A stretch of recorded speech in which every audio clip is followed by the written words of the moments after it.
दोस्तों कैसे हैं आप सभी लोग। Welcome back to another video. तो दोस्तों वापस आ चुका हूँ आज मैं चैनल पे।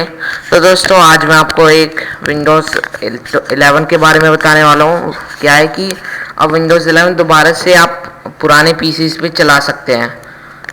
तो अब मैं भी बताता हूँ कैसे। यहाँ पे तो मैं सबसे पहले बता देता हूँ क्या है कि जो माइक्रोसॉफ्ट है उसने एक विंडोज़ 11 IoT एंटरप्राइज रिलीज़ किया है, और वो कुछ ऐसा है कि उसके अंदर सिस्टम रिक्वायरमेंट्स कम हो चुकी है। अभी दिखाता हूँ डिटेल। डाउनलोड करने के लिए भी यही होगा, विंडोज़ 11 IoT। ये देख सकते हैं। अब प्लीज़ ये दबाना है, इस पे जाना है, माइक्रोसॉफ्ट एवोल्यूशन सेंटर। इसमें से अगर आपके पास कौन सा है, X64 है तो ये डाउनलोड करना है। ARM64 ये आपको डाउनलोड करना नहीं है, ये आपको डाउनलोड कर लेना है। या ISO फाइल है जिसे हमने अभी इंस्टॉल ही कर रखा है। ये हमारी विंडोज़ 11 IoT है, जिससे पहले आपने ऑब्जर्व किया होगा वीडियोज़ में। हमारे पास 10 थी, अब 11 आ चुकी है। कैसे, यही दिखाता हूँ। ओपन, यहाँ पे मिनिमम सिस्टम रिक्वायरमेंट्स ये देख सकते हैं, ऑप्शनल है। यहाँ पे प्रेफर्ड इतनी है, प्रेफर्ड वही विंडोज़ 11 वाली है, लेकिन ऑप्शनल भी आ गई। अब ऑप्शनल के अंदर ये तो सेम है, लेकिन अब आपको ये भी, हमारे पास ये सब है, ये भी है। UEFI नहीं है था हमारे पास, लेकिन इसके अंदर बायोस के साथ चल सकता है।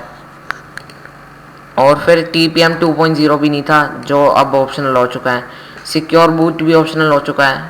वो जाहिर सी बात है, अगर UEFI होगा ही नहीं तो सिक्योर बूट कैसे ही चलेगा। डायरेक्ट एक्स की भी अब ज़रूरत नहीं है, कैसा जो भी है। डिस्प्ले तो है हमारे पास इतनी, ऐसा तो कुछ नहीं है। अब बाकी जाते हैं हम प्रोसेसर। ये थोड़ा सा अलग है, अब इसका मुझे पता नहीं। ये भी ऑलमोस्ट सेम ही है, सब कुछ सेम है। अब नॉन LTSC में देख सकते हैं, ये सारा सेम है।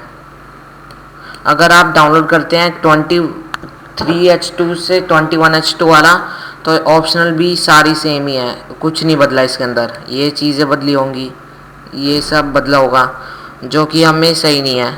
24H2 वाले एंड लेटर के अंदर आपको ये रिक्वायरमेंट मिलती है, यानी कि 24H2 के बाद जितने भी रिलीज आएंगे वो आप डाउनलोड कर पाएंगे अपने ओल्ड PC पर। और फिर इंस्टॉलेशन गाइड वगैरह सब कुछ है। Do not attempt the upgrade, previous version पे नहीं जाना इस अपग्रेड से।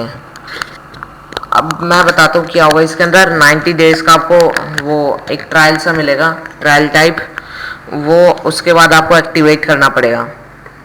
तो ये ज़्यादा कुछ था नहीं इसके अंदर, इतना ही था। तो आई होप कि अब आप अपने ऑल PC पर विंडोज़ 11 रन कर सकेंगे। अब बात आई इसके फीचर्स की। फीचर्स वगैरह ज़्यादा वैसे ये सेम ही है। वैसे इसके अंदर ये विडगेट्स नहीं है इसके अंदर। अब इसके फीचर्स में देख सकते हैं, सेटिंग्स भी न्यू है, और फिर कुछ AI कंपोनेंट्स हैं। अपडेट की बात करें, अपडेट तो है नहीं, शुरू में अपडेट्स मिलेंगे। अपडेट हिस्ट्री, ये सारे अपडेट्स मिलेंगे। डेफिनेशन अपडेट, तो ज़्यादा कुछ नया आया ही नहीं है। तो आई थिंक कि यहाँ तक वीडियो एंड कर देनी चाहिए। नेक्स्ट वीडियो में फिर मिलेंगे, जब तक के लिए स्टे ट्यून्ड।